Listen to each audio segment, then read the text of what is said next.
Greetings, team. Today I wanted to answer the age-old question of what makes a good weld and how much are they worth. The reason I'm showing you this Patriot trailer and talking about that subject is because when I purchased the trailer, I had the option to either receive those brackets and put them on myself or to have the shop install them for free. And I didn't know this at the time, but it was actually going to be done by a novice. This was a training run. That's why they offered it to me for free. I can tell you right now, free welds are not good. Now, before I start going over these, I wanted to show you the manufacturing welds, which I think are perfectly fine. They welded up, like for example, this corner right here.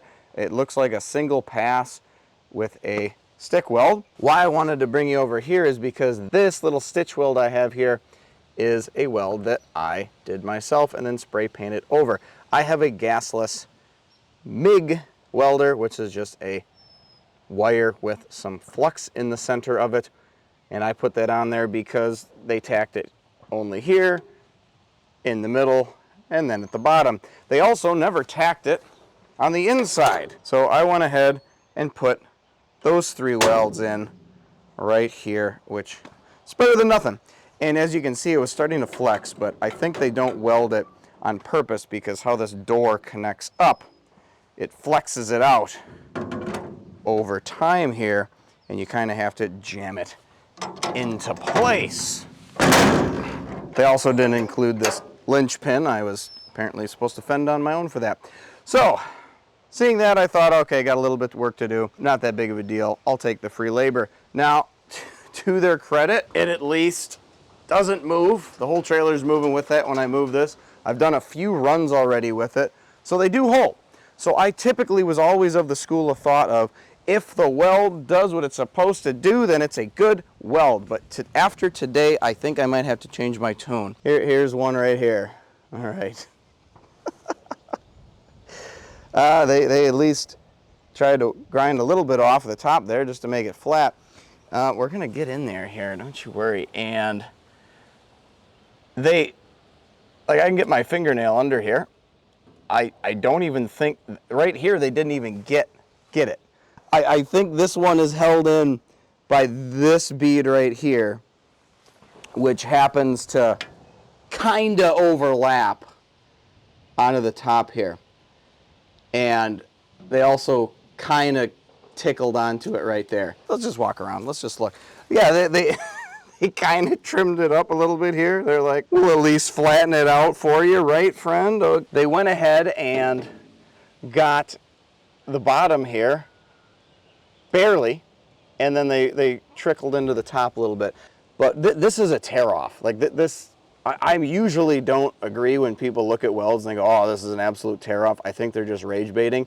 I hope most people can agree with me and say that this is not rage bait, and this absolutely is a tear-off. Even myself as a novice welder, really a farm welder, so even worse than a novice welder, will say these are absolute tear-offs. Every single one of them is like this. Look, this one even has rust forming in this little pocket here. This is really just for show, and it looks terrible. To fix this too, like again, they did their single pass and then they called it. They said, yep, that looks great. No need for a second run. They at least got it to kind of connect right here. See that?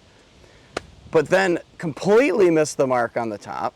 And if all they did was run another pass along the top here, that would have been okay. I would not have been complaining. I would not be making this video if that's what they did.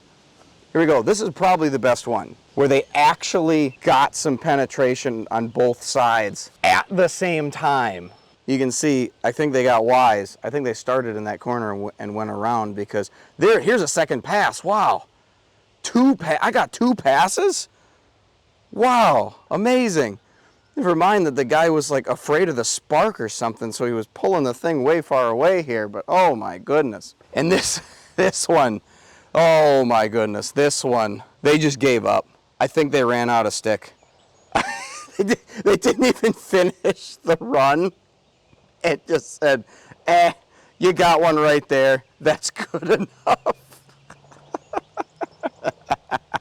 All right, so again, shame on me for accepting a free weld I'm gonna know better next time. I am not accepting a free any work going forward, and hopefully this was at least entertaining and a warning sign if you were going to accept any free work to think twice about it.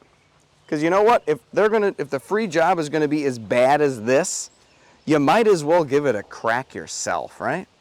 All right. Till next time, I'm the ill-informed human. Goodbye.